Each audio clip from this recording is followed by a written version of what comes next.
அன்பர்களே வணக்கம். இன்று நமது ஜோதிட பகுதியில் தெரிஞ்சிக்கலாம் வாங்க நிகழ்ச்சியில் உங்களை அன்புடன் வரவேற்பதில் மிகுந்த மகிழ்ச்சி கொள்கிறேன்.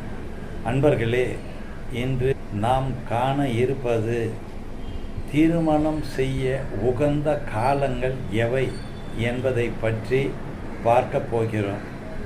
அன்பர்களே, நம்மளுடைய முன்னோர்கள் ஒரு ஆணுக்கும் பெண்ணுக்கும் திருமணம் செய்வது என்பதை பற்றி எவ்வளவு தெளிவாக கூறியிருக்கிறார்கள் என்பதை பற்றி இப்போது பார்ப்போம். பொதுவாக நாட்களிலே ஞாயிறு, திங்கள், புதன், வியாழன், வெள்ளி ஆகிய 5 தினங்களை மிக சிறந்த தினங்களாக நம்முடைய முன்னோர்கள் தேர்வு செய்து இருக்கிறார்கள். அன்பர்களே, நாள் மட்டும் இல்லாமல் தமிழ் மாதத்திலே சித்திரை, வைகாசி, ஆனி, ஆவணி, ஐப்பசி, கார்த்திகை, தை, மாசி ஆகிய மாதங்கள் மிக சிறந்த மாதங்களாக நம்முடைய முன்னோர்கள் நமக்கு சொல்லிவிட்டு போயிருக்கிறார்கள். அடுத்தபடியாக அந்த நட்சத்திரங்கள் என்னென்ன நட்சத்திரத்தில் திருமணம் செய்யலாம் என்பதை பற்றி இப்போது பார்க்கலாம்.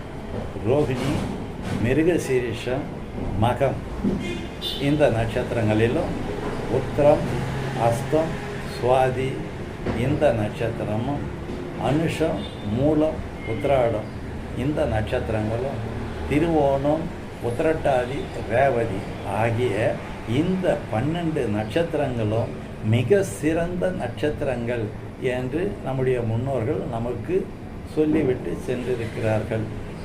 அடுத்தபடியாக அன்பர்களே, இந்த திருமணத்தை என்னென்ன திதிகளிலே செய்யலாம் என்பதை பற்றி பார்ப்போம். பொதுவாக திருமணம் வளர்பிறை, தேய்பிறை ஆகிய 2 திதிகளுமே திருமணம் செய்யலாம்.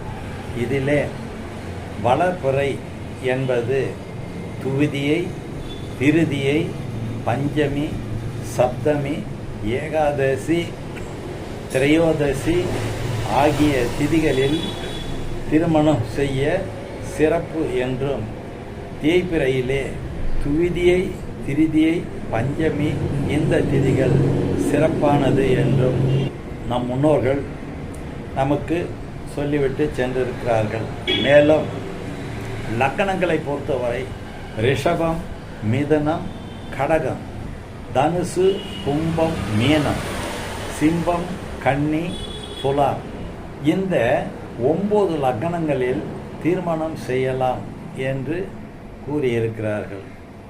அன்பர்களே, இது மட்டும் இல்லாமல் வேறொரு விஷயத்தையும் கூறிவிட்டு சென்றிருக்கிறார்கள். ஆனி மாதத்திலே, இதை முக்கியமாக எல்லாரும் கவனிக்கணும், ஆனி மாதத்திலே பிறந்த ஆணுக்கும் அதே மாதத்தில் பிறந்த பெண்ணுக்கும் திருமணம் செய்யக்கூடாது என்று கூறியிருக்கிறார். மேற்கூறிய அதே மாதத்தில் பிறந்தவர்களுக்கு 10க்கு 10 பொருத்தங்கள் வந்தாலும், 10க்கு 9 பொருத்தங்கள் வந்தாலும், அல்லது 11க்கு 11 பொருத்தங்கள் வந்தாலும் திருமணம் செய்யக்கூடாது என்று சொல்லிவிட்டு சென்றிருக்கிறார்கள். இந்த விஷயங்கள்லாம் நம்ம கடைபிடித்து சந்தோஷமாக வாழ்வோம். வாழ்க வளமுடன். நன்றி, வணக்கம். மீண்டும் ஒரு தகவலுடன் உங்களை சந்திக்கிறேன். வணக்கம்.